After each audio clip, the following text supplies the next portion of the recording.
All right, let's talk about something you've probably seen a million times and ignored every single one: the fine print. You know, that wall of text at the bottom of a document?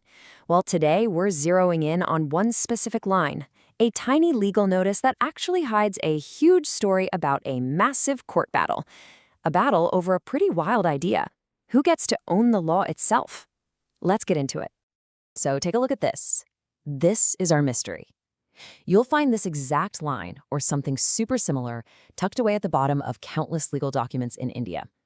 I mean, it's dense, it's repetitive, and let's be honest, it looks incredibly boring. But what is it actually saying? And why is it so important that it has to be slapped on practically every page? Okay, to figure this out, we can't just skim it. We've got to do what any good detective would, right? We need to break it down, piece by piece, and really look at the clues. So our investigation starts with the names themselves. Right inside this cryptic little notice. Who are these people, these companies, and what was their fight all about? First on our list is the Eastern Book Company, or EBC for short. Now, you can think of these guys as the rock stars of the Indian legal publishing world. For decades, they've been publishing the judgments of the Supreme Court in their famous series, Supreme Court Cases.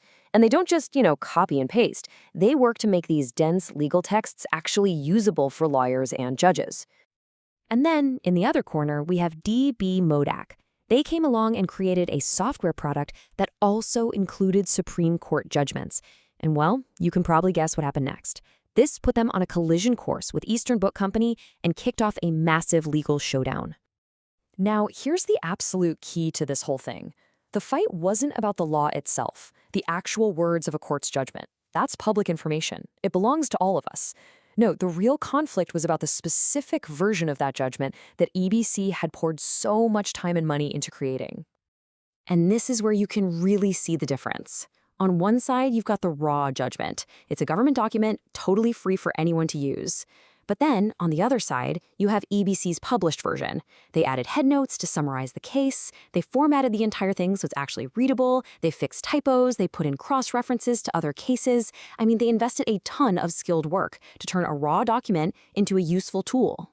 So this specific squabble between two companies, it actually blows up into a much bigger, much more fundamental question about information, about work, and about ownership in the legal world. Which brings us right to the heart of it. Can anyone actually own the law? I mean, really think about that. If the original text of a judgment is for everybody, can a publisher really claim copyright just by cleaning it up and adding a few notes? Can you really put a price tag on a version of the law? So, the court had to pick between two competing legal ideas. On the one hand, you have the sweat of the brow doctrine. This basically argues that if you put in a ton of hard work, even if it's just boring, tedious work, you deserve a copyright for your effort.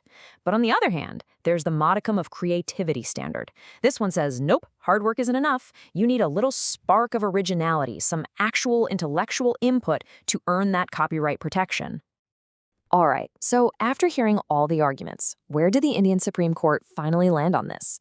Well, their decision set a massive precedent, and it's the key that finally solves our mystery.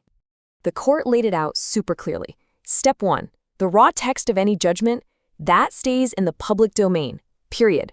Nobody can own that. But, and this is the big but, the publisher's editions, things like the expert summaries and headnotes, well, those required real skill and creativity. So yep, those are copyrightable. And get this, even the smaller edits, like the formatting and corrections, were seen as showing judgment and skill, so they got protection too. And this quote from the judgment really just nails it. The court said, "To establish copyright, the creativity standard applied is not that something must be novel or non-obvious, but that some minimal degree of creativity is required." So they weren't looking for a work of genius. They just said that to get a copyright, you have to show a minimal degree of creativity, just enough to prove it wasn't just mindless copying. That modicum of creativity became the new rule. Okay, so now that we get the verdict, let's bring this full circle. Let's go all the way back to that line of text that started this whole thing. Why is it there? Take another look at it now. It's not a mystery anymore, is it? This notice is basically a declaration. It's Eastern Book Company planting their flag and saying, hey, this specific version of the judgment you're reading, that's our work, And guess what? According to the very Supreme Court case we're citing right here, our own case, our creative work is protected by copyright. It's like they built a legal shield out of the very case they won. So what are the big takeaways from all this? First, and most importantly, the raw text of the law belongs to everyone. It's in the public domain. Second, a publisher's skilled and creative additions to that text can absolutely be copyrighted. And what this ruling does is strike a really important balance. It keeps the law accessible to the public while also rewarding the private companies who make it easier to understand. And finally, the standard for that protection isn't just about hard work. It's about showing a modicum of creativity. And that leaves us with one last big question to chew on. We all agree the law itself should be free, right? But making these incredibly dense legal texts clear, accessible, and actually useful, that takes real work and real money. So if the law truly belongs to everyone, who should be responsible and who should pay to make it truly understandable for all of us?